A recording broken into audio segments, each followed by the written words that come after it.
Hello everyone, welcome to Nivaro Unit 1.2 where we're going to be going over and installing Codespaces, which is our virtual code editor for the Nivaro curriculum project. Basically it's run by GitHub and it does all of our coding in the web, which makes it honestly super easy. But let's jump right into it. So first thing is we're going to do is we're going to go to our Nivaro curriculum website and we're going to visit GitHub by clicking this link and we're going to sign up. And you should sign up with your school address, and I'm going to sign up here. Create a password, and then just create a username. It can be anything.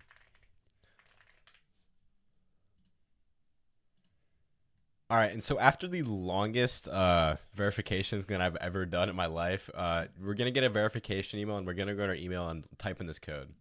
So I've copied the code from my email, and I'm going to paste this in. And I'm just gonna fill out these things: input student, just me, continue.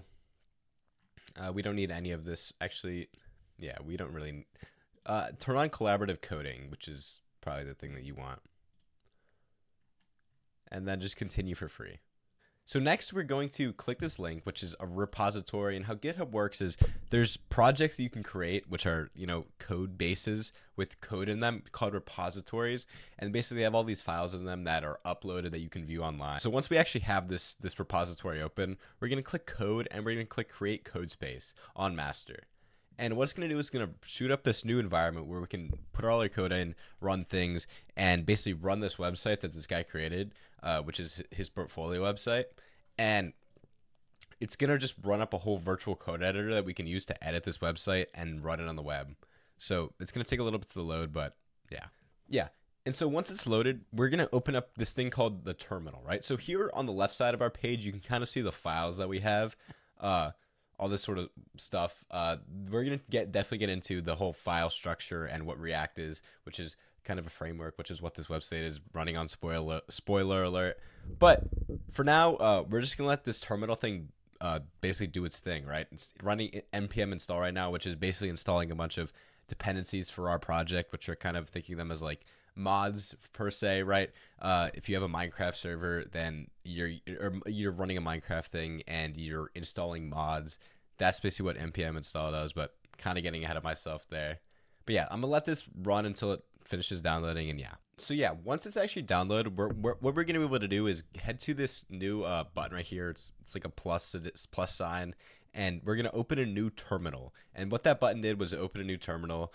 You can kind of see here that we have two terminals. And you can delete the old one, which it just should have finished downloading the stuff too. And we're going to input npm start. That is npm start. And we're going to click enter and run that command. And what this is doing is basically starting our website. And you can kind of see that, it opened up a new port, which should have our website information on it. And yeah, so it's starting development server. It might take a few seconds connecting. But yeah, so once it's all done kind of loading up, it should be fine here. Yep, that works here. You can kind of see all the success. There's nothing red, so no errors. But yeah, now we have this portfolio website up and running. We're gonna tell you, in the future we're gonna be showing you guys how you can edit this, make this your own, create a new website. But this is kind of just an example website where we can show you guys the full kind of functionality of what you guys are going to be able to do by the end of the project. So feel free to go through this, see what you can do. But yeah.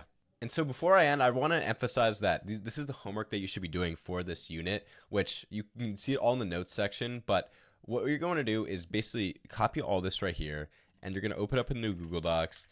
And yeah, so once you have a new Google Docs, you're basically just going to input all of this stuff and just start thinking about all of these things, right? This is what we want you to start thinking about so that you're prepared when the time comes when you actually have to make your chatbot.